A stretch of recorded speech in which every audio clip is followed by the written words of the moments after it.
Well, welcome everyone. My name is Dominic Dyer. I'm Chief Executive of the Crop Protection Association. For those of you who don't know much about the CPA, we are the sort of key voice of the crop protection and plant science industry in the UK. And we're here today to host what's our sort of third in an annual programme of events at the Conservative Party conference. And the theme of our debate this morning is Feast or Famine.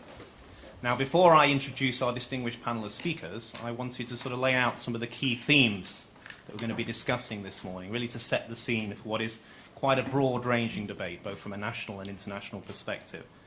There's no doubt that the conference that we're at here today is going to be looking a lot at the economic issues, potential meltdown of the euro and potential double-dip recessions across Europe and North America. These are issues of importance to all of us and our livelihoods and our standards of living, of course. But when we look at the sort of broader, long-range picture, the global food security threat, in my view, is the biggest challenge that faces the future of mankind over the next 50 to 100 years. And that particular challenge is very much weighted in terms of population increase on the planet. And you're going to see a lot of media interest, I would have thought, at the end of October, when we get to the point where there'll be 7 billion people living on planet Earth. And by 2050, if estimates are correct, that figure could rise to 9.5 billion people. And the challenge that we face, effectively, is feeding more people over the next 50 years than we fed over the last 10,000 combined. So it's a huge, huge challenge. But when we talk about global population increase, we're also seeing significant demographic changes around the world. If you look at those big emerging economies, places like China, India, Brazil, and Turkey, we're seeing a huge increase in the urban middle class and a whole new class of consumers are becoming middle-class consumers largely within a 10 or 20-year period. So we're talking about hundreds of millions of people who are expecting everything that we take for granted in this room, particularly in relation to the variety and quality of foods that we have available to us. So it's no surprise that that's putting huge pressure on the Earth's precious resources, particularly land, water, and energy. And when we look at how much land is available on planet Earth to produce more food, it is very, very limited. Experts might differ on this. Maybe 10 or 15% of the world's surface could be brought into agricultural production. But the problem is, with climate change, for example, we might be losing many of the good growing areas which we rely on at the moment, including southern Europe, North Africa, and places like California. So we're giving up some land to maybe use technology to produce in new areas. Now, we've already seen the impact all of this is having in terms of food prices. We saw a significant peak in food prices in 2008. We saw another peak in food prices in 2010. And I think one of the most interesting things is we're seeing the social economic impact of those food prices working its way through the economies of the UK and other countries in Europe, for example. Now, food price inflation in the UK at the moment is running around 6.5%. And the Joseph Rowntree Foundation produced a very important report last week, which was saying that many people on average incomes in the UK now might be spending around a third of their income on food. And when you're spending a third of your income on food, you're not spending it on other things in the high street. So that's having a big impact on the economy. And this food price squeeze, I think, is affecting everyone. And interestingly enough, we saw figures yesterday to show that actually a lot more people are relying on food aid. So a lot of the food that might be disposed of by the supermarkets in landfill is now going to charities. And over 40,000 people in the UK are now relying on that to a degree in terms of their household needs for food. And I think that figure is likely to increase. But also, when we look at developed countries like the UK, we have an obesity problem. We have a healthy eating problem. A lot of the policies of previous governments on healthy eating have been really driving people to eat more fruit and vegetables, for example. But one of the problems we might find is that as the cost of fruit and vegetables increases, less and less people get access to that good food. And we will see diets deteriorate and health issues will become more important. You wouldn't have to go far from here to places like Hume and Moss Side, which are socially deprived areas, to see the impacts of that. And also the amount of food we waste. As I said earlier on, there are charities now using that food to try and bring it to people who need it. But I think there's a crucial issue there for us to look at going forward as well. But when we look at what's happening in places like the UK, the problem is much, much bigger in places in Africa. For example, I was in Kenya in the summer and I saw directly what was happening at street level in places like Nairobi with rapidly rising food prices, what we're seeing in the Horn of Africa with a famine at the moment. And at the present time, we have 1 billion people in this planet who are facing starvation.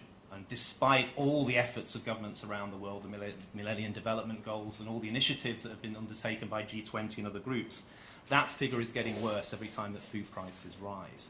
And below that, you've got 1 billion people that are suffering from malnutrition. And many of those people are living in those developing economies, including China and places in Asia, where the economies are growing very quickly, but malnutrition is still a problem.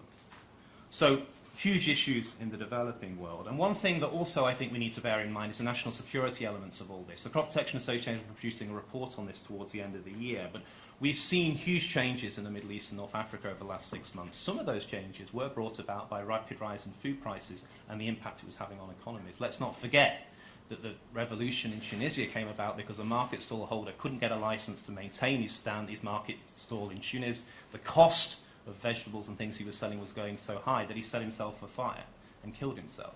But he set alight the Middle East as a consequence as well. And when we look at failed states like Somalia, maybe it should be a wake-up call for us, where governments collapse, where tribal warlords take over, where famine then takes over, and where we then have a problem with piracy and other issues coming out of those areas. So huge, huge problems in that sense as well.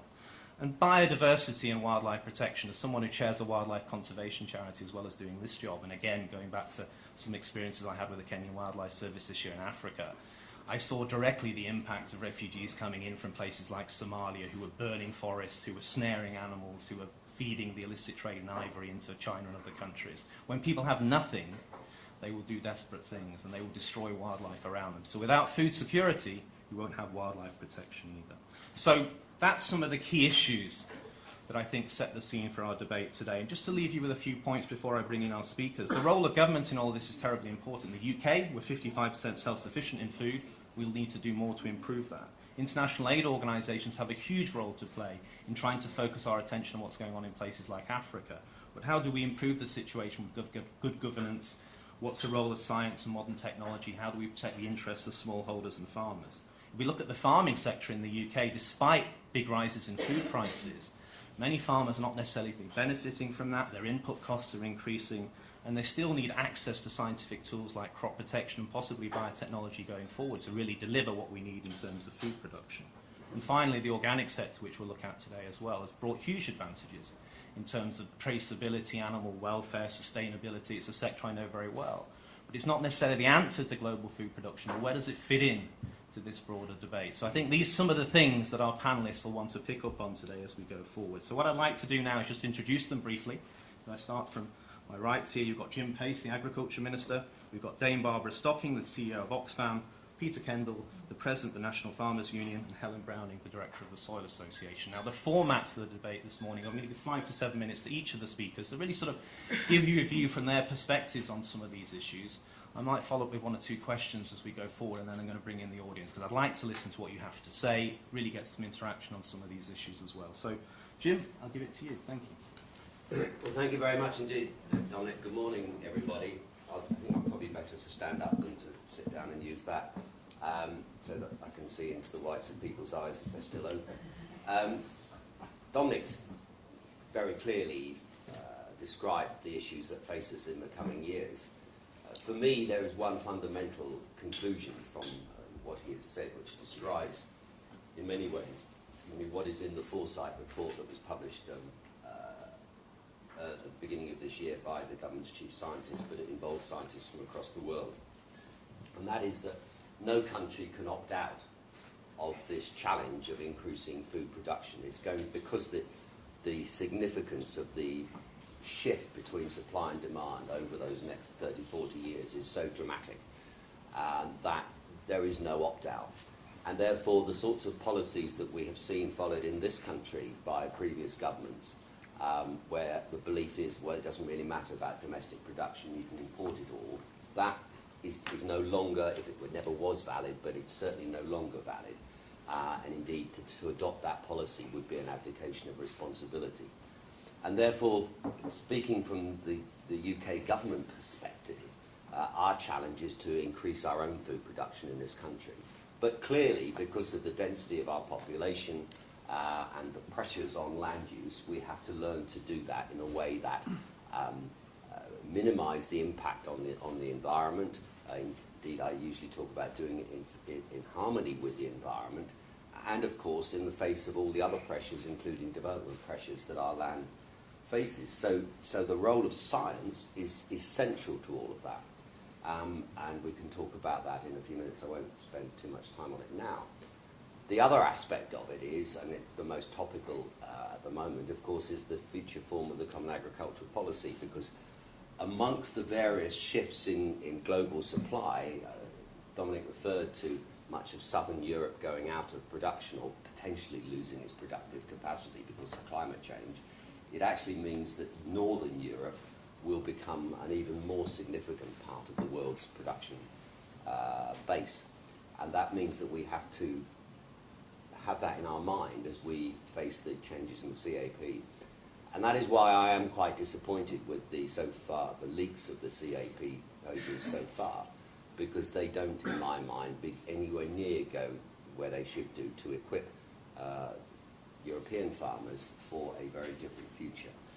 We do need a much more simple CAP. We need one that concentrates resources on how you move farming forward rather than simply preserving it, stagnating it in the past structures.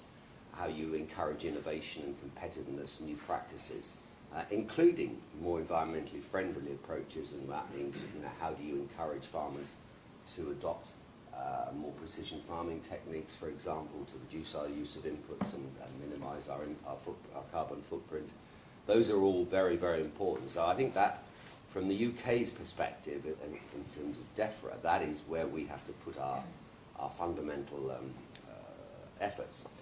But if you slightly take a half a step back without stepping on to Barbara's and others' toes about the rest of the world, not only is that, in my view, morality issue that we cannot afford to leave it to others, we've got to play our part in it. So too must we be developing relationships across the world, which mean that the parts of the world that produce products most effectively and efficiently with least environmental impact are encouraged and enabled to do so. Because as Dominic said, if we do take the view of just setting back and say we can buy it all in, we will be competing in that diminishing market supply against some of the poorest countries in the world, and I think that's a very immoral position to adopt. We have the capacity to grow our agriculture, not across every product, not across in the old days of self-sufficiency where you tried to produce every egg or every piece of pig meat or whatever. The modern food market is very different to that. But we should be concentrating on what we can do and do well, and therefore exporting our surpluses. Yes, we will continue to import large quantities because that's what our custom conventionally diet today requires. But to go on building up our domestic supply capacity of whatever it is that we can do best, and to help the world supply in that regard. And the final point, therefore, to me, is that we should be making sure that all the obstacles in the way of our industry to grow and develop and to expand, and yes, to modernise and become and innovate, are removed. And that, to me, bringing it back personally, is my big challenge. Many of these things we're going to talk about are out with any individual minister's responsibilities, but they are an umbrella responsibility. But within our own responsibilities, I think there are things we can be doing. And that is the challenge that I take on for myself. Thank you, Jim. Can I just ask you one brief question? This business of EU policy generally, there's so much of policy, particularly in science and agriculture, is developed in the European Commission and is then put to the member states. The UK often was isolated when Labour was in office. It supported a scientific policy view, particularly on the use of crop protection and other technologies. Where do you see that debate going forward? Because you made a very important point. If you say that at the moment Europe has a country the size of Germany to import its food needs, we could grow that further. But that's going to put pressure on Kenya and other countries that can ill afford it. Is it the need for Europe to say, listen, we've got to sustainably increase agricultural production and get away from this mindset of thinking that we're in a sort of cheap surplus food environment that we might have seen in the 1980s and 90s? Oh, I think we have to recognise that the days of cheap food brought about by government intervention in some form of subsidy, those days are over. I think we have to, to try to fight against the market in terms of food prices is a forlorn approach. I think we have to accept, and indeed it's probably in the long term the right way forward, that we start paying the more true cost of producing our food, although it will be more volatile. I think that is right. The job of government is not to try to interfere with the market in terms of price, but to try to stimulate supply, which will in itself be the downward pressure on price. As far as Europe is concerned, this government, since we took office, have adopted a very strong engagement approach. We are engaging with the Commission and with other ministers as much as possible. Both Caroline Spellman and myself spend a lot of time doing that because we think that's the best way. This isn't an issue about Europe or anything else. It's simply about how do we get decisions made that we think are the right ones. And it's constant lobbying, constant pressure, building up friendships and relationships. And that is what we're trying to do. Okay, thank you very much. Barbara. Yeah, good morning everybody. And just to tell you sort of where I'm going, I just want to start a bit to pick up where Dominic was talking, just a little bit about the East Africa food crisis, then go to the sort of global long-term picture and then some really onto the things that we think need to happen in the global food system. The reason I start at the East Africa food crisis is because the title of this session is Feast or Famine, and as Dominic says, at this moment we have famine. Now, I'm not going to go on about all the suffering that's there, but just look at this as what's gone wrong in the system, that in the 21st century we actually have a famine again. Now, clearly, the one part of it is, if you like, it's the international politics end of this. There's nothing like conflict to cause famine. You know, that's been the case throughout history. So, of course, for Somalia, it's not too surprising that that's got the worst case situation in the Horn of Africa. But if you look at the other parts, particularly, say, the northern Kenya, southern Ethiopia parts of what's happening in the food crisis, there fundamentally is absolutely no reason why there should be food insecurity there at this moment. Absolutely none. We really do know what to do about it. And much of this could have been done, but as many people will know, that for years and years, there was a complete disregard, if you like, for agricultural development in our aid system. Something like 7% of all aid in the last something like 30 years, 7% has been agriculture, minute part of it. And yet everybody now accepts that for people to have food security, we really do have to put some investment into agriculture in all the poorest countries, and in particular that small farmers have to be absolutely central to that and part of the motor for economic growth in those countries. So, and we do know a lot of how to do it. I mean, it's quite complex, you know, rural roads, rainwater harvesting, there's lots of different things, but the package of what you should do is really known. So it really is inexcusable that we're still in this state, and things can be done, and let's hope that this time there will really be a step forward. Now that brings me on to the sort of global situation and where we're going. Because of course, in many respects, the factors that might cause that situation are going to get worse. Climate change, most particularly, has been mentioned for the European countries, but of course that's a major issue for sub-Saharan Africa. It's also a major issue in many other parts of the world because of floods. You look at what's happening in Pakistan now, where we're now into 2 seasons of vast parts of the country not being able to be in production because of the floods. So you can see how climate change is affecting. So we're more up against it, if you like. And plus the issue about the population growth and therefore the amount of food we'll need by 2050, which is estimated to be another 70% of food production in the world at that stage to feed the 9 million. Now, where does that sort of boil down to? Well, for us it boils down to 3 things. One is clearly we need to get food production up, but the second thing is we have to do that in a sustainable way. Now, already we're in severe difficulties in this. I had a horrible moment last Tuesday to be precise, when it was brought to my attention that actually that day was the day when we had used up the Earth's planetary resources for the year. You know, if you're looking at sustainability, you know, we're now into 1.3 planets, getting up to 1.5 planets use of all our scarce resources. And we've used the planet up last Tuesday. That rather brought it home to me, actually, just about where we are. So clearly we have to get the world back into some sort of sustainable state, I mean, for our own survival, but in any case for future generations to enjoy what we've enjoyed. But of course for Oxfam there is a third issue in this, which is about equality.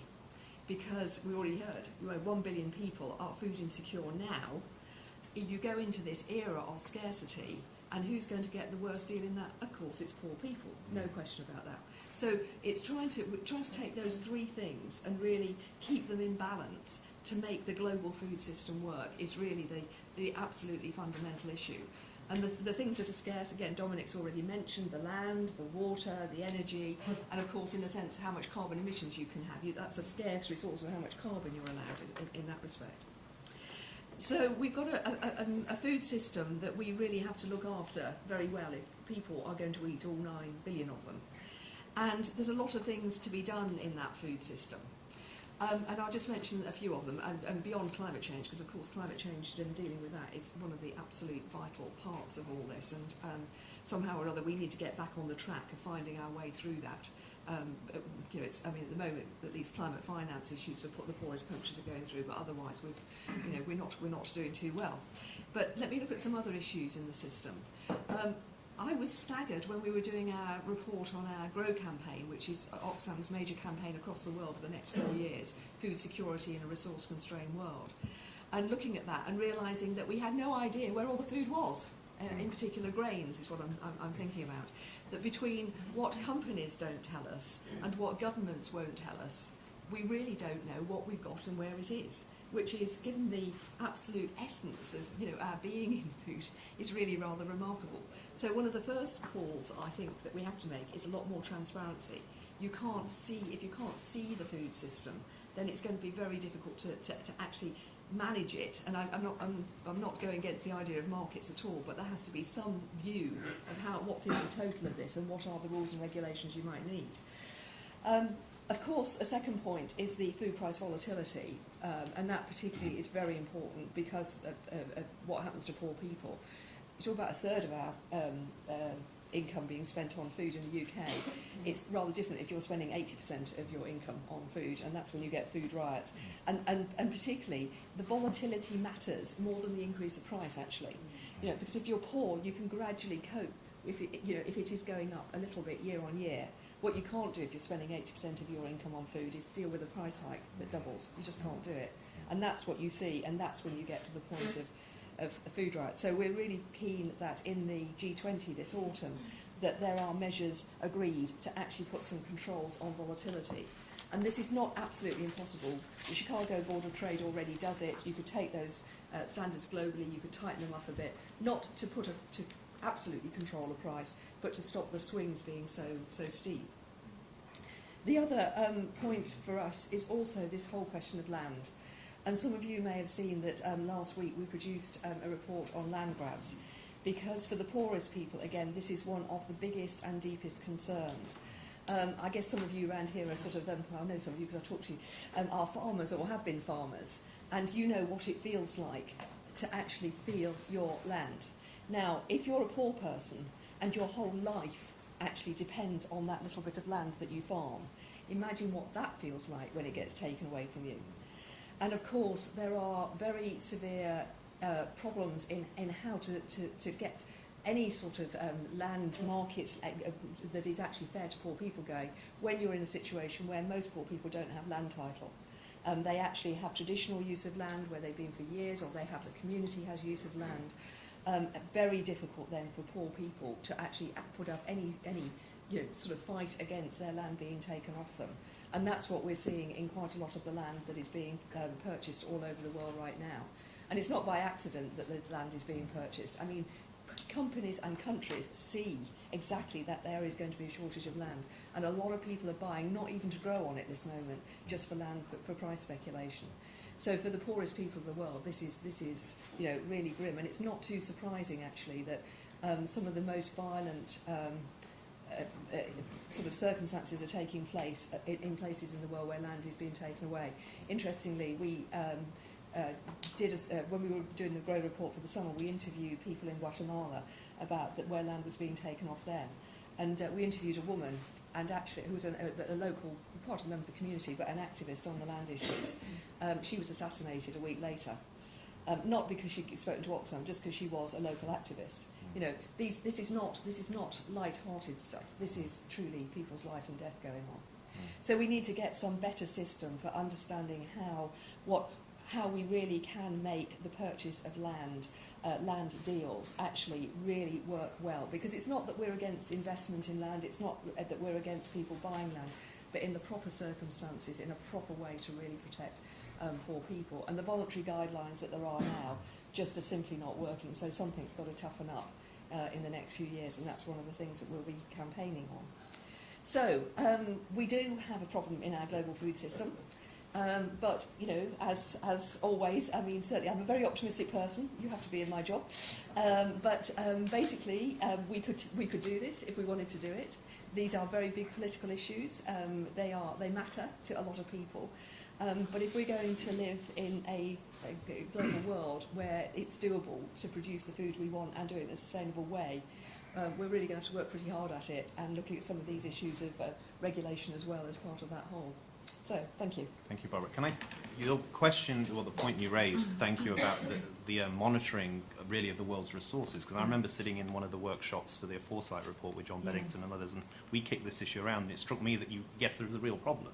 Because, you know, supermarkets, for example, work on a sort of year-out process competing against others. And, you know, we're trying to offer the best variety and choice to consumers. And that demand, as we said earlier, is growing all the time as more and more people fall into that category.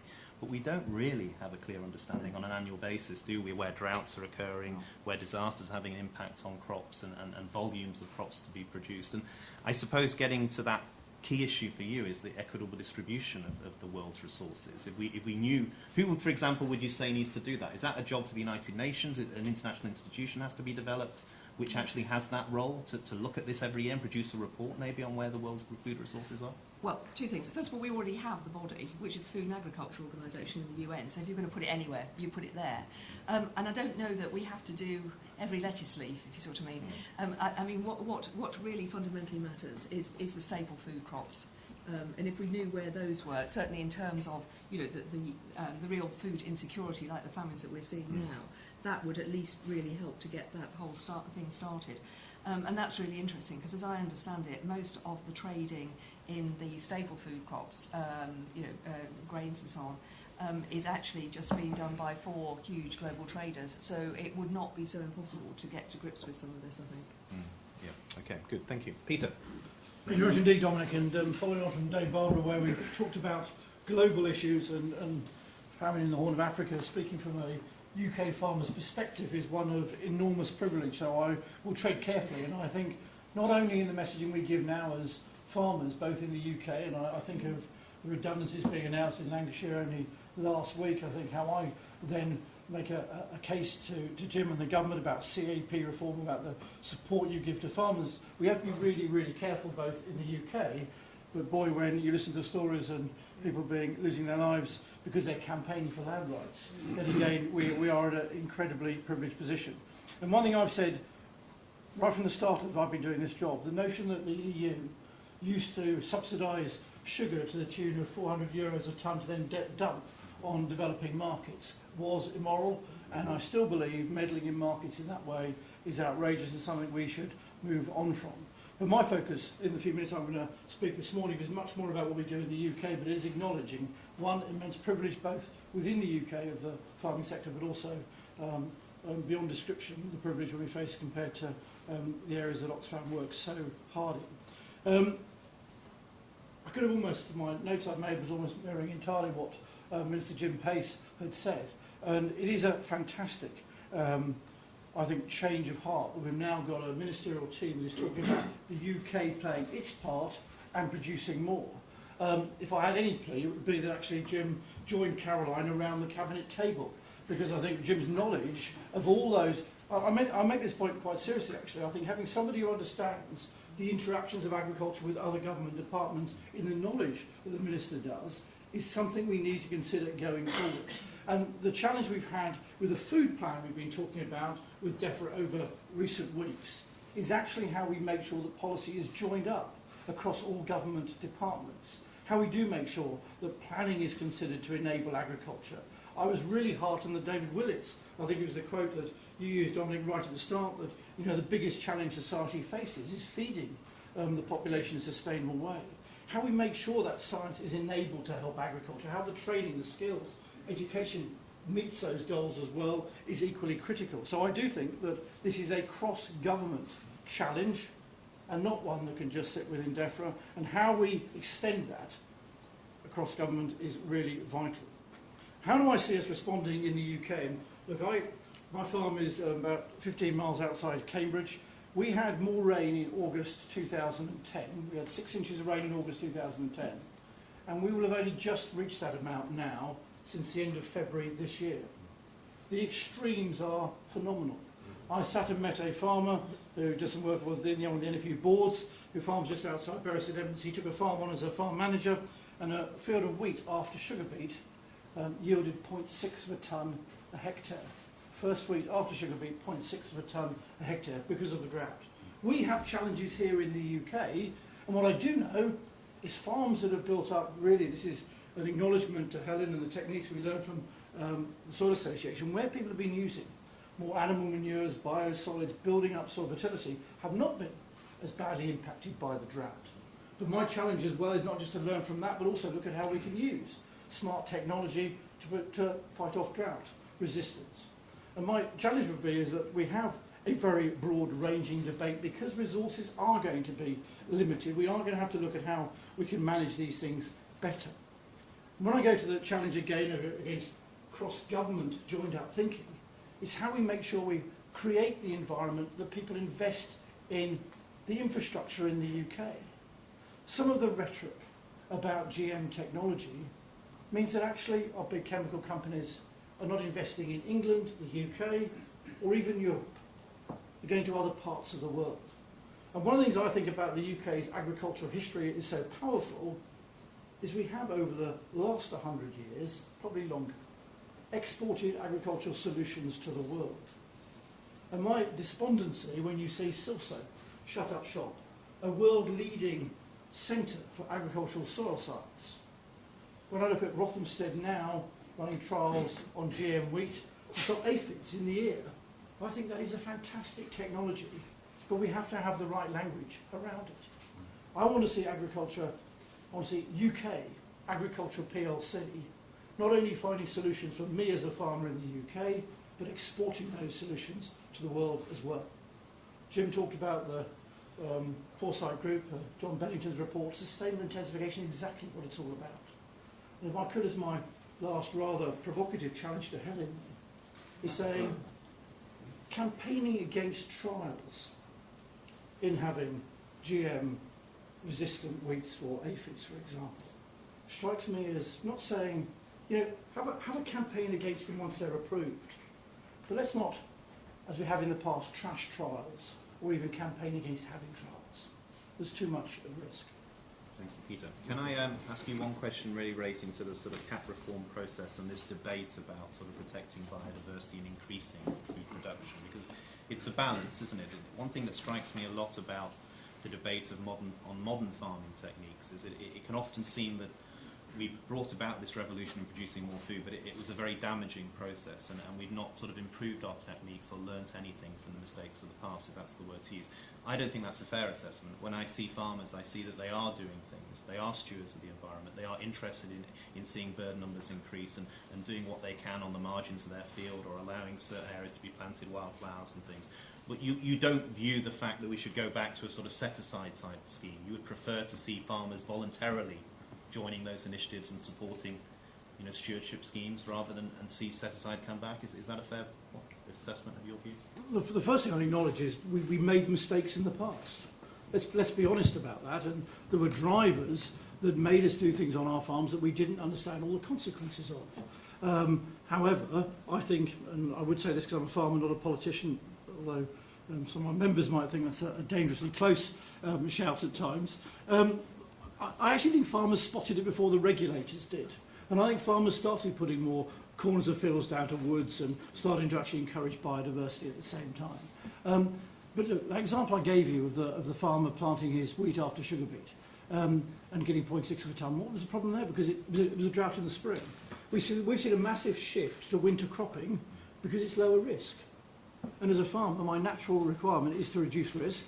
And because of the work of many of the people in this room, crop protection products allowed me to plant my crops in the winter and therefore get better, more consistent yields. And as a result, we didn't have so much overwintered stubbles, and we've seen corresponding changes.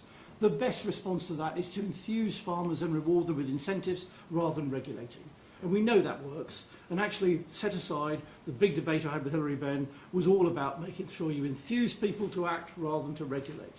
And this will be a big debate around the next CAP reform. And I think the Commission, bluntly, is completely missing the challenge. And I'm really pleased that Gert Sonlein, who heads up Copa Cogeca, and also heads up the DBV in Germany, is repeating almost verbatim the messages we are about having a CAP that looks at the challenges of the future rather than looking at the problems of the past. Trust farmers, give us the right information. I think 99% of farmers know and will do the right thing, give them that information. Thank you. Helen. Thank you. I'm not going to rehearse the problems. I think we've done that very well this morning already. What I'm going to try to talk about a bit is what the organic approach brings to this debate. I'm always a bit nervous when we're talking about sustainable intensification because it does seem to be interpreted by some as kind of business as usual, but a little bit more efficiently. And I would put to you today that we actually need a much more transformational approach to our food system if we're really going to meet the challenges of 2050. And I think we need to be very careful as farmers now that we don't actually throw out the babies of environmental care in the call for food security that's risen over the last 2 or 3 years. I think we've made great progress, as Peter and others have said, in actually bringing together our production objectives with our environmental responsibilities. And we must maintain that as we go forward. So what does the organic approach bring?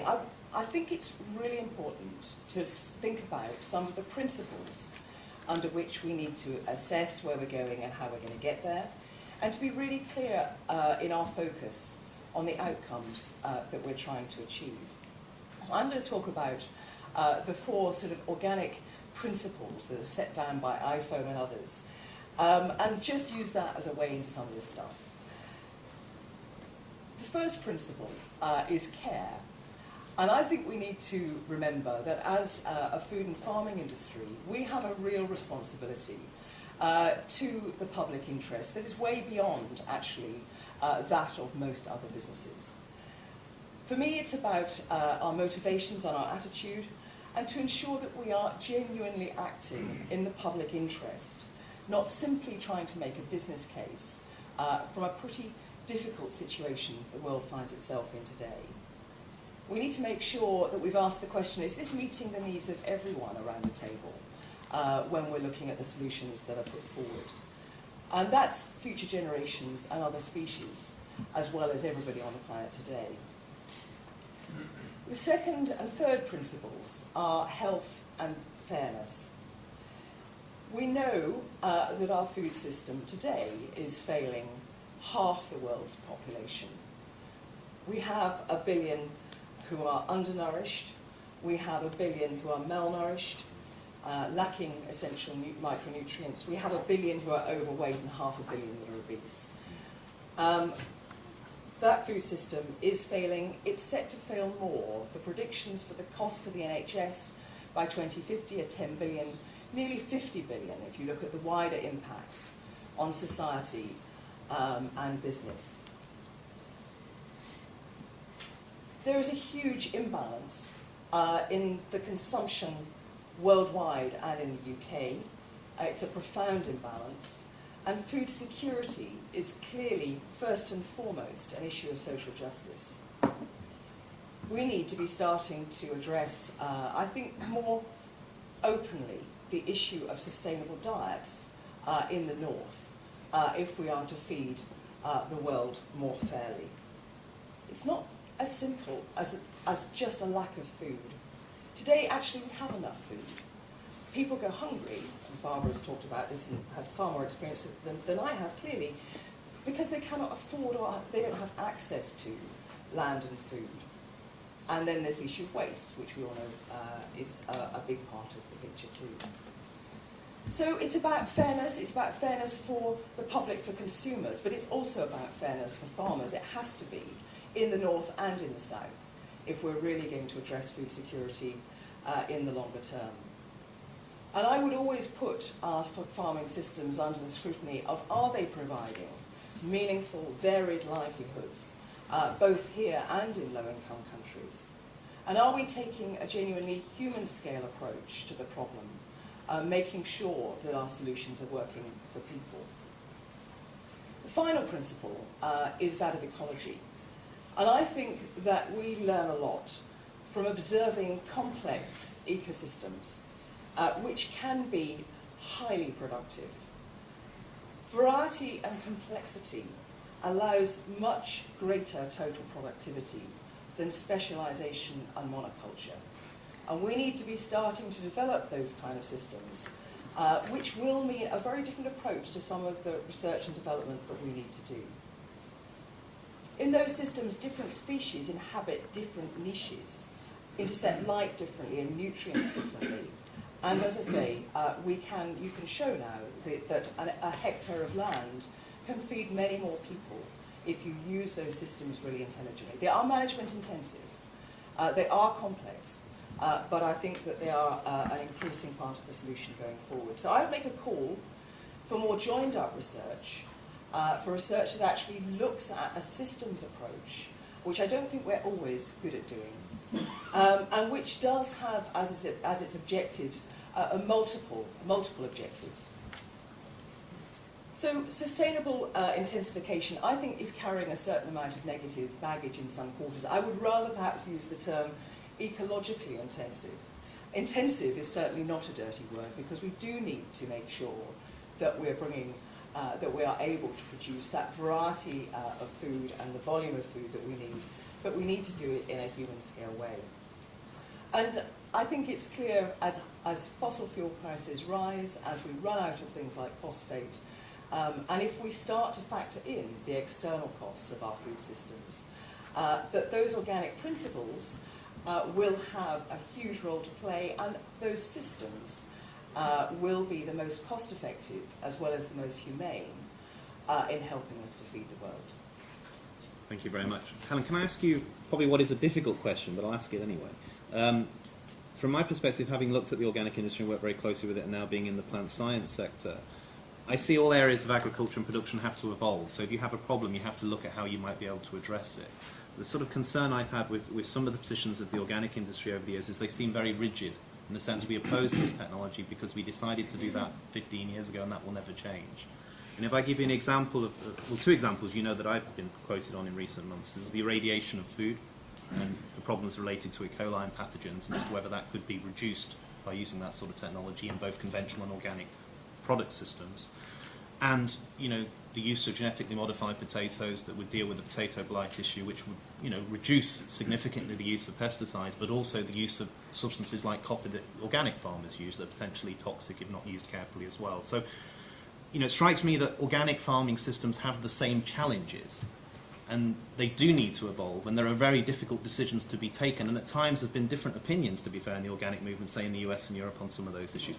Do you see some of those difficult issues coming back to the table, and at some point, you know, the organic industry saying, actually, we're going to have to maybe move in some of these areas in time, or is that something that's just really not possible for you? No, I think that it's very important that we are on the front foot in a lot of these areas and are making sure that we're screening new technologies and new approaches against the values that I've tried to outline. And I think that if you do that, you can come up with some very sensible answers. But what we mustn't do, I mean, the irradiation point is a good one, because irradiation seems to me to be a sort of sticking plaster on a failed food system, if you need to irradiate it in order to get the thing to work, except possibly in the case of spices, where you have some really deep-seated mycotoxin problems. I think that you know, you are just trying to sort of put a fix at the end of the line, rather than addressing, which is what we're trying to do in the organic world, the fundamental husbandry that you need to get that sort of thing right.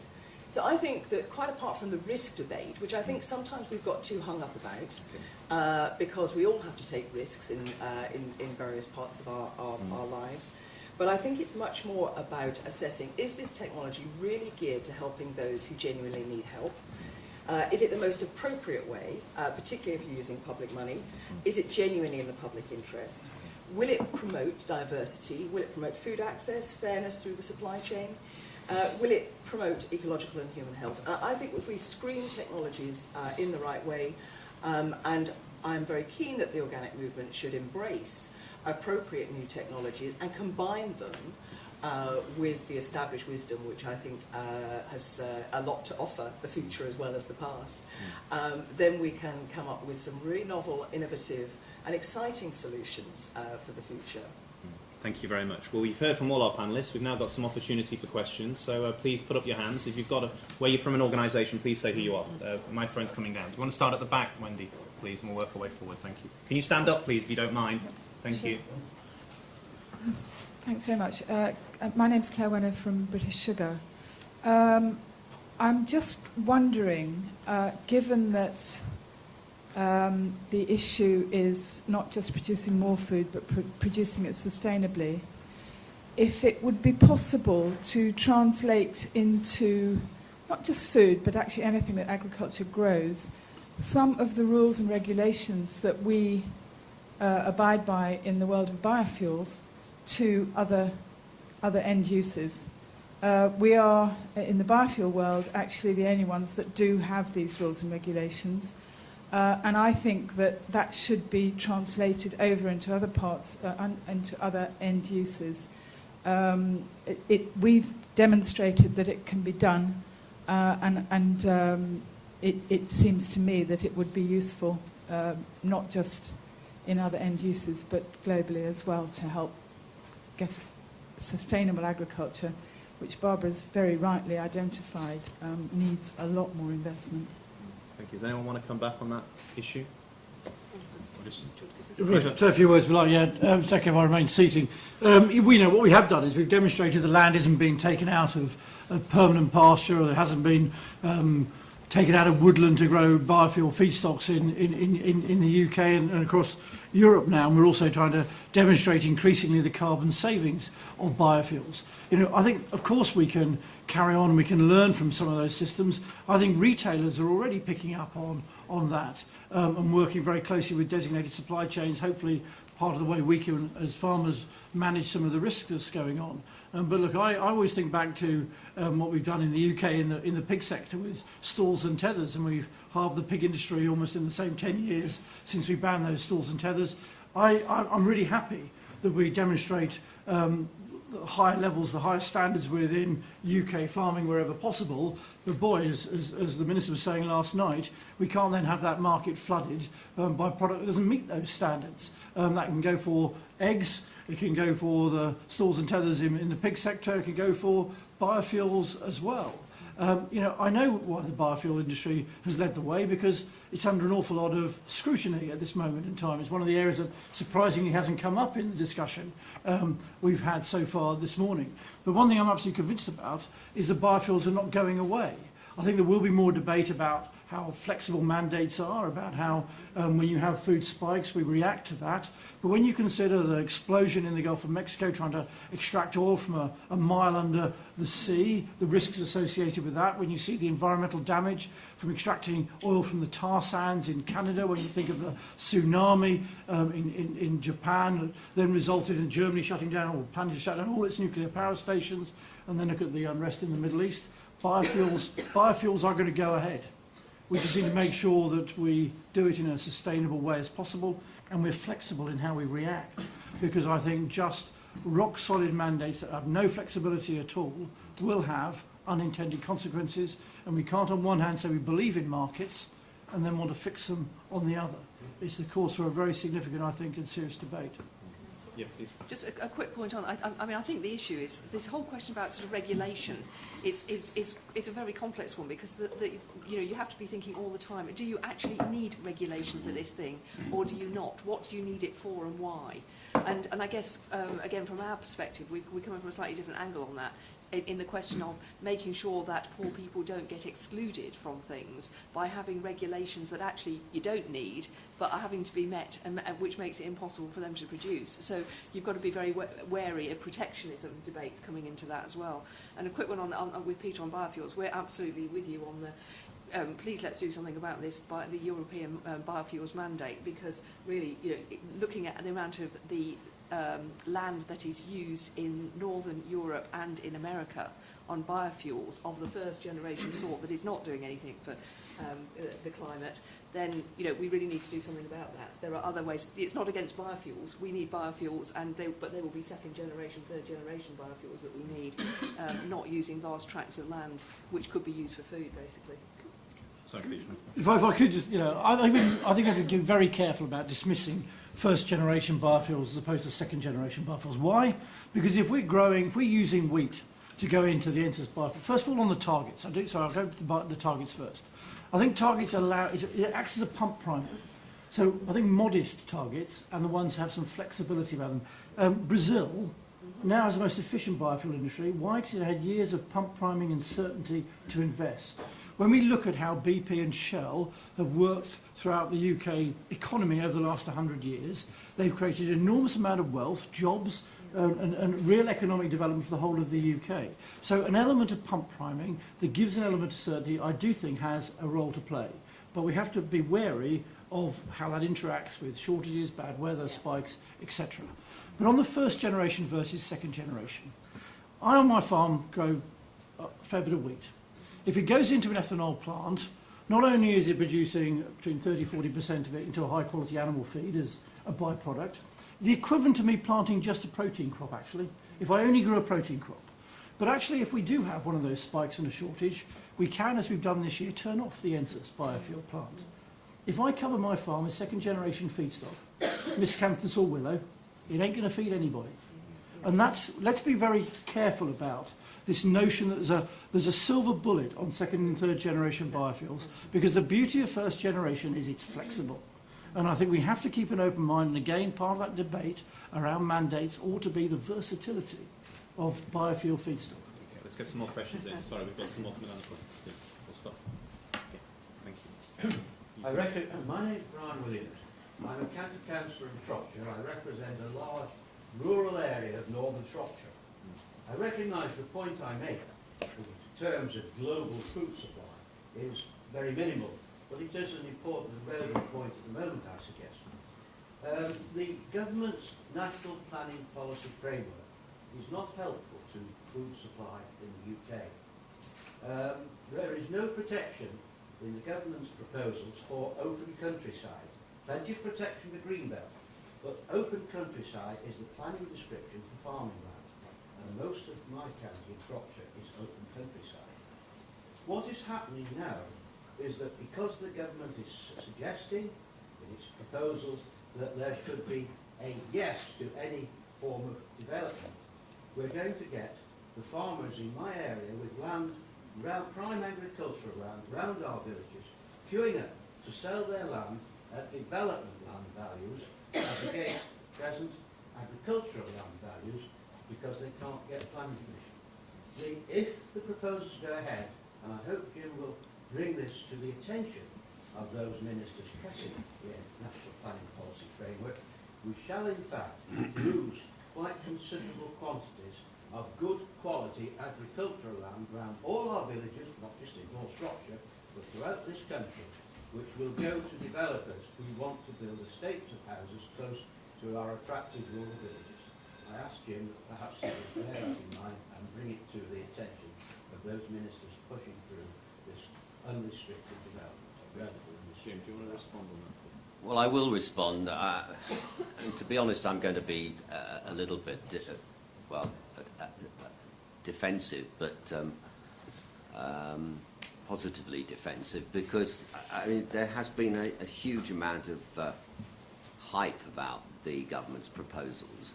Actually, the planning framework document, which is only for consultation, let me emphasise that, you know, it is a consultation document, and therefore is not necessarily the final word, but it does actually talk about planners having to have regard to the food production capacity. We made sure it was in there. The second point to make is that this sort of the presumption in favour of sustainable development is there to operate in the vacuum that exists where councils have not got their own local plans. If a planning authority has a local plan, then that is the local plan. And any developer in the world can come along and say, I want to build a massive new town on your farm, Mr. Smith. But if the local plan hasn't got it in it, he ain't going to get planning consent. And no inspector will overrule the local plan. That's the basis on which the local plan is to operate. So I'm afraid I don't accept that it's all as gloom and doom as you say. And I can assure you that coming from where I do and from The department where I do, we don't want to see good farmland built on, far from it. We pressed hard for the inclusion that's in there that I've talked about, and certainly the responses that we make will reflect that. Let me just add that although it hasn't had a lot of publicity, and Peter will want to comment on this, actually the CLA and the NFU rather support the government, what's been published, because their concern when we talked about localism was that it would actually stop the necessary developments in our villages and on our farms to enable farming to progress and modernise and develop new farm businesses or whatever it may be. So I think we have to get a little bit more balance back into this debate about precisely what it actually says and maybe what tweaks need to be made to make people more happy with it. But it is not designed as a free-for-all, and you're not going to get it. Okay, thank you. Peter, you want to... On the food production capacity side, my concern is on the flip side, is that we still need to be able to build new storage areas. We need to be able to put polytunnels up as long as we make sure we put them in the right places and shield them in the right way. Anaerobic digestion plants to act smartly. So I hope that we actually look as a positive way of making sure agricultural productivity is increased, and that we can have that flexibility. We're still concerned that whether that will show it's in the final manifestation of the planning guidelines, whether there'll be enough help to make sure that we can put the infrastructure in place. Why? Because actually over the next 14 years, the forecasts are there's going to be another 8 million people on this island, and if we don't change and up our performance, we're going to be less than 50% self-sufficient in indigenous products. So we've got to have not just a protection view of the countryside, but an enabling one. And that's what I'm really keen that we do have. I'm not going to fight any battles over building new housing estates on the countryside, but boy, do we need to invest in agriculture in a big way to make sure we're playing a bigger part of feeding the UK population. Thank you. Right, more questions, please. Come on down. Should we go on this side? Try this side stop. Thank you. Yeah, good morning everybody. Tim Passmore, I'm leader of Mid Suffolk District Council. I wasn't going to talk about planning, but as you brought it up, I do actually support entirely what Jim and Peter have said. We have got the scars on our back, as I said at a meeting yesterday. A new abattoir being put in Eye, world-class abattoir, multi-species, a vital part of the infrastructure for the industry. We've got a lot of river estuaries and valleys in East Anglia, and without that, in order to help make the livestock business viable, grazing livestock, that will all go. So we've got to have the flexibility to have this investment in infrastructure so we can earn more money. I don't think we're going to end up with the countryside being concreted over. None of us want that, those of us of a rural disposition. But, have a word with Greg Clark. He's the man who's on the button for that, so that's one thing. The point I really wanted to raise, we've talked a lot of very good presentations. One of the things that concerns me is if you actually look at food wastage actually within the food chain before it gets consumed. If you look at countries like India and Africa, vast amounts of food never ever get from the farm actually to production facilities. I believe I read a couple of years ago in India, over a third of the cereals that are harvested get wasted.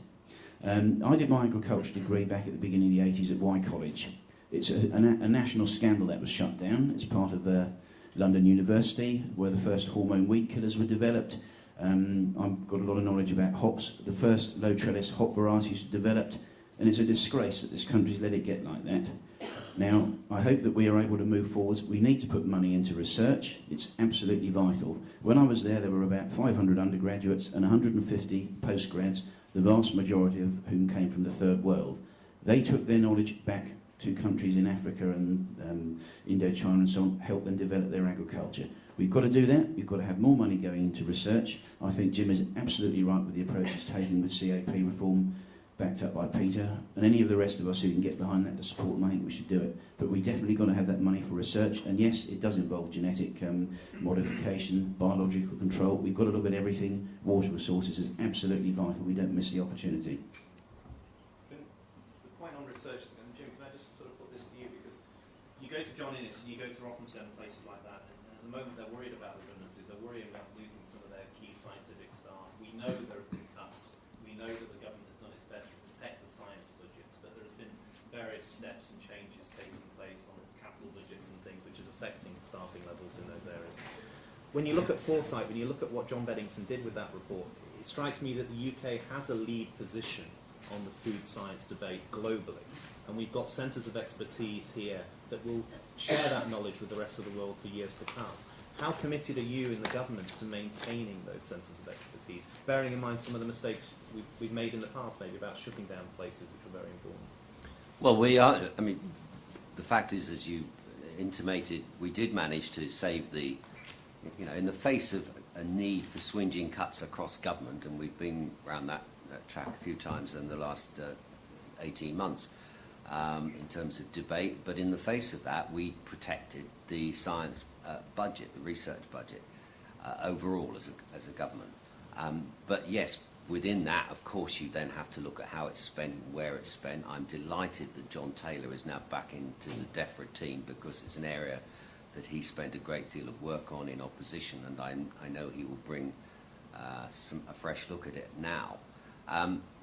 But the reality is that in the circumstances that the country faces, I think we've done extremely well on science and research. The individual locations, organisations, yes, of course we can look back and say, pity we closed it on any individual one, but those decisions are taken actually by the research councils and others, rather than precisely by government. Let me just add one final thing, because Tim referred to my comments about the CAP, and I have been, in the last 48 hours, quite critical about my concerns, but one of the positive things that's looks like it will be in the CAP proposals is the ability to use some of the money for research. And we think that would be a major step forward to add to the research budget. More questions? Lady here.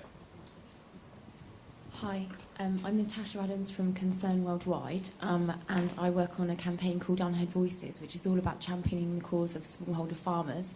Very supportive of Oxfam's Grow campaign, agree with a lot of what Barbara said. Concern actually launches a global hunger index every year with IFPRI and Welthungerhilfe. We're launching it in London next week, and the theme of the report this year is looking at global food price rises. I know that various members of the panel have touched upon this issue already, but my question is generally, how do you think that we can tackle the food price rises, not just in the developing world, but also in the UK? Question. We'll tackle that one. I'm not going to go first. Go on. Look, I'm really happy to go first. Look, one thing that we saw probably in 2008, one of the reasons for the price spikes in 2008 was governments actually meddling in global markets that led that, although in the previous 7 years, the world had produced less than it consumed. What we did was we kept dribbling out food from intervention stores.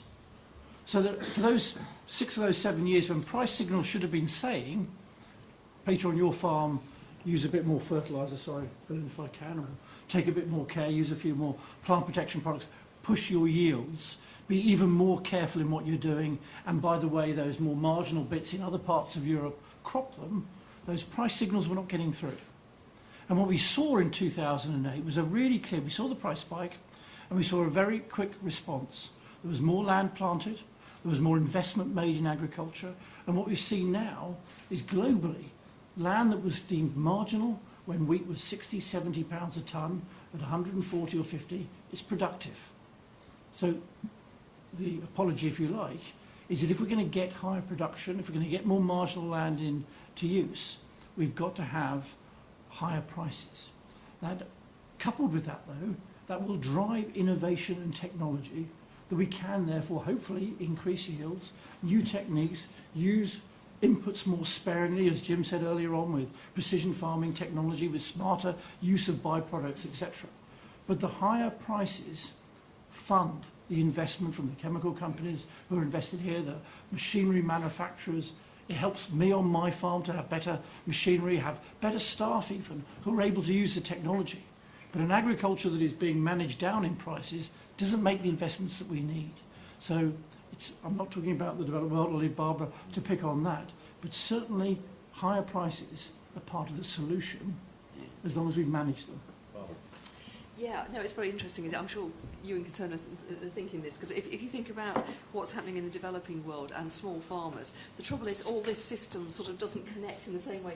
Listen to you talk, Peter, it's almost like there's a machine that can be nicely adjusted, you know, which is sort of wonderful, but it's sort of not what happens with small farmers in developing countries. And the reason is because, of course, there's so much that isn't in the systems that stops it being possible to make the shifts that you're talking about, because there's very good evidence now in the developing countries that actually the food prices did not actually encourage people, small farmers, to produce more, not because they didn't want to, I don't suppose, but because they didn't have the rainwater harvesting or whatever it was, or the roads to get to the market or anything. The system isn't connected yet, so we have to be terribly careful about what seems right in the UK and how it will impact down in other countries, which is why, although we would say from Oxfam, absolutely don't, Russia shouldn't have shut its borders and stopped exports, that really did not help on food prices. At the same time, we may do some things that sound a bit interventionist, like having food reserve stocks in East Africa, because you absolutely need that, because when you're on the edge of starvation, you've got to get something out of your reserves. So it's a general point really, is that just be careful that we don't yet apply what will work in the north, where we have got some well-honed machines in the market sense to the south, because you may not get the same result. So if you hear people like us saying we think they should have grain reserves, don't think suddenly we're anti-market. We're just in a different place in the state of development really. It's worth mentioning from the consumer side, and we've done some research on this recently. I think most consumers do believe that the era of cheap food is over, and they're having to adjust their household budgets. It's difficult. And I think, to be fair, when you look at what's happening in the world at the moment, what worries me about global food prices is that a huge part of the developed world is in basically flat economic growth. And the oil price is still around $100 a barrel. And the oil price is directly related to food in many ways. And there's no evidence in my mind to believe that when the economies in Europe and North America and other places get moving again, eventually when they do, that we're not going to see more pressure on that global food supply system. I think part of the problem is that some people say actually the answer is let's just sort of change the way we eat food. So we eat less meat and we eat more seasonal food, and we can do all of those things. There's a lot of issues there that we should be addressing. But we're almost trying to have the world the way we'd like it to be than the way it really is. If you go to China and India and places like that, people are moving to cities. They're developing a lifestyle very similar to ours, and in Africa as well. So we can talk a lot about small farmers. Yes, you need to support small farmers. I spent time with them in Africa this year, but they still have crop protection problems. They still need agrochemicals they can use safely to deal with those problems. Or they might move to Nairobi and they want to have their children in a good school and a hospital, and they need to go to a supermarket to buy food. So maybe a big farm then has to develop it. South Africa last year where I spent time, I was impressed by the technology and innovation of those large farms, primarily owned by Afrikaan farmers. And the fact that South Africa is food secure, even though it has many problems that it has to address. But that technology and innovation is being shared with neighbouring countries. And, Baroness Kinnock, I had a bit of a disagreement with her at Labour Party conference last week, because she just suddenly wanted to jump down on Cargill and companies like that, saying actually they're bad. Yet you speak to Cargill and they do a lot of good work in investment in Africa with grain silos and infrastructure, which just stop the waste that you were talking about earlier on. It's not that big companies are wrong to do what they do, but they have to be part of that broad process. And I think there's no sort of right or wrong answer here, but there's some big issues going on. Sorry, Yeah, just on this, I think it was good to hear Barbara saying that it's about volatility, not absolute price, and I think that is quite an important distinction to make, and it would be really interesting to think how we can take some of that spiking out. But I think the one area we haven't touched on today is commodity speculation, and how much that has enhanced the problem. I know it's not the entire problem.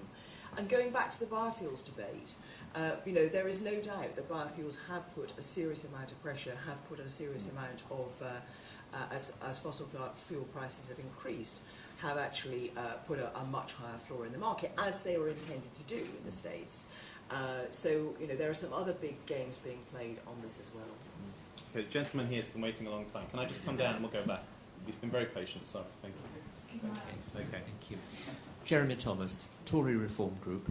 Don't pretend to have any kind of rural background at all, puts me in a little minority, but to take up a point that Helen's, how far do we and other Europeans, particularly fellow Northern Europeans, have a responsibility to confront the effects that our diet, the pattern of our own diet, has been having on world food supply? At the moment, there is large quantities of agricultural land which are put down to pasture for beef animals, for beef production. If we might, for example, follow the example of the Finns in positively encouraging more vegetarian diet among our own people, and I believe encouraging one meatless day a week, it may seem marginal, but it not only might reduce a little our dependence on imported food with a large food mile penalty from other parts of the world, but would also perhaps serve, without seeming hopelessly idealistic and optimistic, as an example to those populations that are moving off the land into the great cities of Asia and are looking for a high meat lifestyle, and to set the example that this is not the way forward.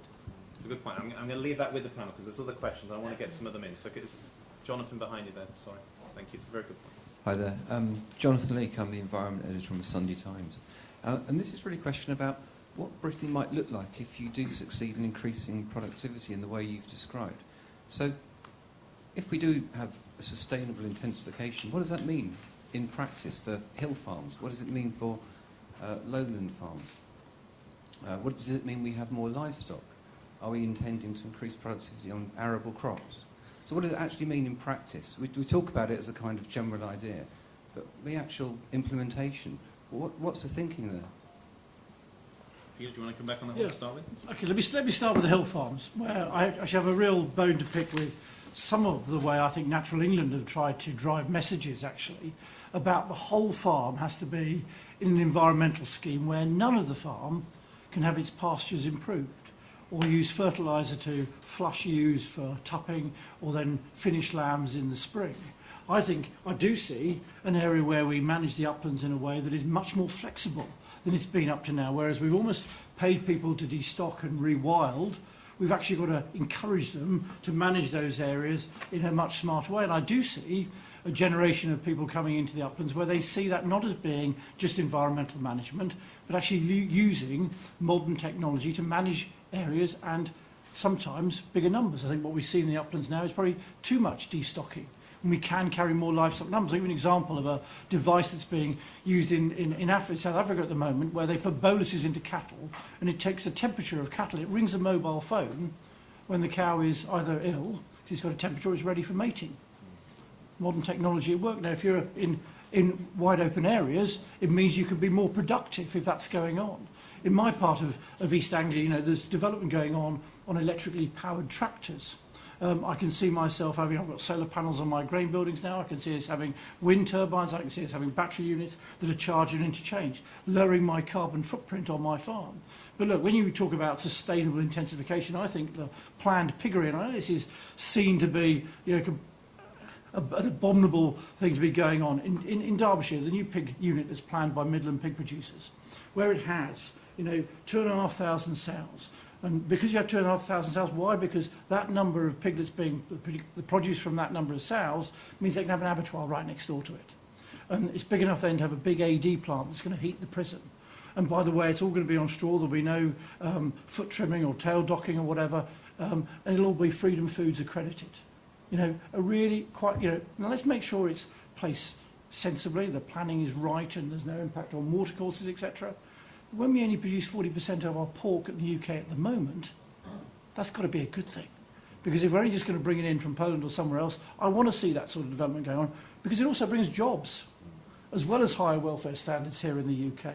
So I think there's lots of things we can do. Thanid Earth is an example of where you can do things in a smart way and be carbon neutral. Biogen, Bedfordia, where they're running piggeries and AD plants as well, taking the food waste that's being wasted in supermarkets to go back in to produce energy. There's a lot of things we can do out there that can produce more food. Bluntly, if I dare whisper it, a smaller scale Nocturne isn't a disaster, despite all the campaigning against it. There could have been some smart things if we got that right in the right place. Helen, you're a pig farmer. What do you think about those? Well, I was trying to say, does sustainable intensification mean we always have to be doing it on concrete? Because in terms of a sort of ecological intensification, I think that we could be looking at really interesting agroforestry systems, a lot more horticulture, which doesn't always require protected cropping, much more complexity. And actually utilising our nature better in terms of some of the we're overrun with rabbits. Why aren't we eating the blessed things? There's more we could harvest from nature. We could have the full-scale Nocton-Foston debate here now. But again, I would look at those issues under the same headings as I've given you earlier on. Are they really meeting the needs of people in the longer term? If the penny if the price dropped by another penny, are they going to be out of business as well? I don't think the competitive issue is the one that we should be using to drive that debate, because we will never be the lowest cost producers in the UK, and I think we need to be much bolder about accepting that and going out there into a quality market in a way that actually will be viable in the longer term, environmentally as well as productively. We've got 5 more minutes, so I'm going to take one. If you want to come back, Jim, on that. Yes, I do. I'd like to come back on both those points. On what the countryside will look like, I don't think there's any particular reason why it needs to look any different to what it does today. You've heard very good comments from Peter and Helen on the subject, but what neither of them mentioned is genetics. I mean, we are now hanging a lot more meat on a set of bones, whether they be pigs or bullocks or anything else, than we used to 20 years ago. And this is just by better breeding. It's no GM in here. This is straightforward use of breeding. And there's a lot of potential still to do that. And indeed, it's carbon friendly, because one big bullock has created a much smaller carbon footprint than 2 smaller ones, adding up to the same weight. And there's also the genetics in plants and crops. The scientists all believe we are not yet exploiting the genetic potential of wheat. This year, a few farmers have had a really good year and have hit 12 tonnes a hectare, very few, but the world record yield is, I think, 16 tonnes a hectare, which just shows that there is still a lot of potential for producing more from what we've got without stepping up. On the first gentleman's point about eating meat, I'm afraid I do take the view that we have to be pretty careful before we start telling people what they should and shouldn't eat. And there's a lot of fallacy in this. The main consumers, meat-producing consumers of grain, are pigs and poultry. They're not beef. Everybody talks about beef, but actually it's pigs and poultry because they can't eat anything else. Two-thirds of the world's farm area is grass, and therefore beef and lamb production and goat meat, for that matter, are going to be happening anyway.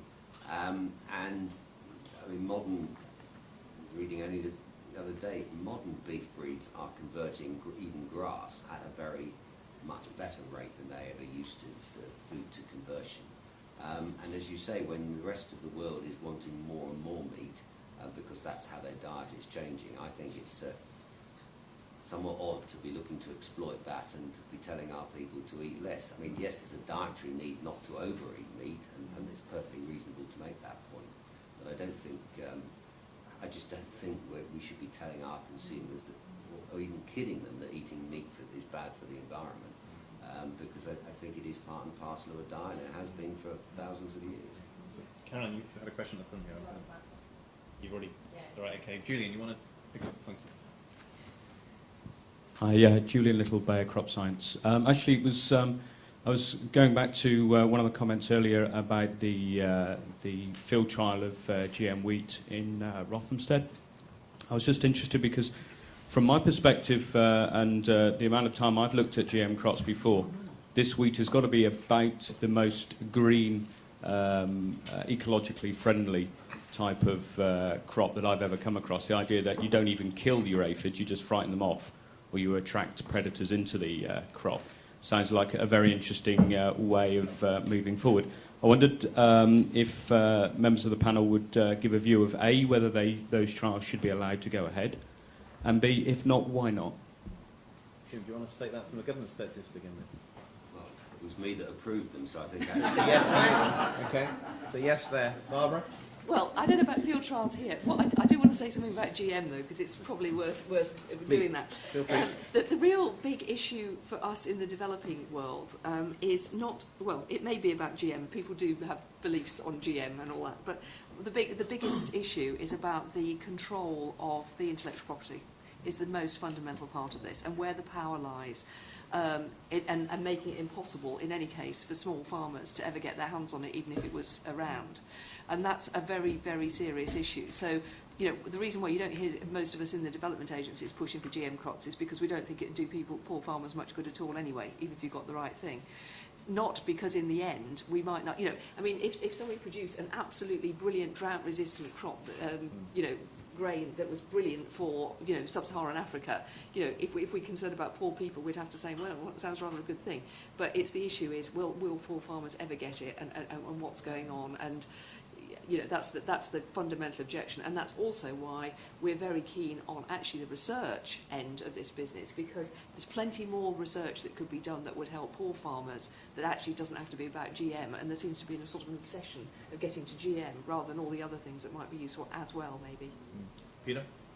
I think I laid the challenge down right at the start, probably aimed at Helen about, except that, you know, I think we've got to do trials, we need to look at these things, but I actually shared Dame Barbara's comments about, I think, again, I've used this phrase before, having a debate and actually trying to understand the implications of this technology being in very few hands and how it's accessible to my members and UK farmers and EU growers. We know it takes a lot of investment to get them to market, but I think then the rules that govern that is something we need to have a debate about, because you can't have, and we have it with retailers now, all the power and all the influence in a very few pairs of hands, and farmers' rights to try and save and develop and manage their farms being managed by somebody else. And I'm concerned about some of the packaging up of technology we're already seeing actually in seed houses. So that is something we have to, again, I think have an in-depth searching debate about. But boy, I think these trials are, as Julian said, it strikes me as a real win-win that we must do the trial, because it's just a green option. Helen? Yeah, I mean, I would reinforce a lot of what Barbara said about the IP issue and the power in the food system. And I think that GM becomes quite an obsession for us all. I think wherever you go, we end up talking about GM, and I resent it because it's such a huge distraction from us getting on and addressing some of the real issues that we need to be dealing with. Because it doesn't, to me, at the moment, pass the test that I talked about earlier on, the Soil Association, along with a lot of other people, have, I think, almost been forced into a position where you have to say no, because if there's a foot through the door in the UK, it feels as though that battle will be lost and those tests won't be met. So I think that I think the point that is made about the need for trials is a fair one. You need to be able to assess technologies, but we shouldn't I think, be led into a situation where, by agreeing to testing, you agree to rolling out and to a fundamental change in our food system, which I still think would be detrimental to the majority of consumers and certainly to the majority of farmers over time. But can I just, at one point, you know, as we draw this to a close, you know, this climate of fear that's been created about GM, you know, let's be fair, you know, the organic industry has a role to play in creating that climate of fear. You know, I was in a field trial plot in Belgium recently that was surrounded by razor wire, searchlights, guard dogs. It was like Fort Knox, never mind a potato trial. It was hidden in a wheat field. And all this was trying to do was develop a crop that would reduce the use of pesticides, which is meeting the European Union's directive, which I think all of us would agree is a good way forward in terms of sustainability. And, you know, producing a crop that will deal with the disease, which is as important to organic as non-organic farmers. And I just walked away from that saying, this is absolutely absurd. And if you come back to what's happening in Somalia, you know, the drought-resistant crop technology could help in that part of the world. And let's be honest, you know, people like Nina Fedorov and others who've been chief scientific advisor to Condoleezza Rice and Hillary Clinton, who know their stuff in this area, so then it's scandalous that we've not got that sort of technology working in those parts of the world. And part of the problem is because that debate has become so polarised. And you might say it's become an obsession, but the trouble is we can't move it forward, you know, and I think it's one technology, it's not the only tool, there are many. But I think morally we need trials, we need to understand it, and I agree with you on the technology issue, because, you know, if it's all in the hands of one company, for example, there's a concern. So there's a greater role for governments to be involved in this process. But there's no getting away from it. These types of scientific innovations are going to be terribly important. I'm going to finish with that. It's my chairman's privilege. I'm going to like my rant. So what do you think? So there you go. And I've got it off my chest. I want to say thank you to all our panel. I think it's been a great debate and very enjoyable. I want to say thank you to Wendy, who's persevered to put all this together. We had a great pop-up, actually, that was in Muswell Hill yesterday, and it made it to Manchester, and we still haven't got it. It would have been great if we had it at the back here, but she's done a great job of organising it. And thank you to everyone who's come, and I hope you enjoy the rest of the conference. Thank you. Thank you very much.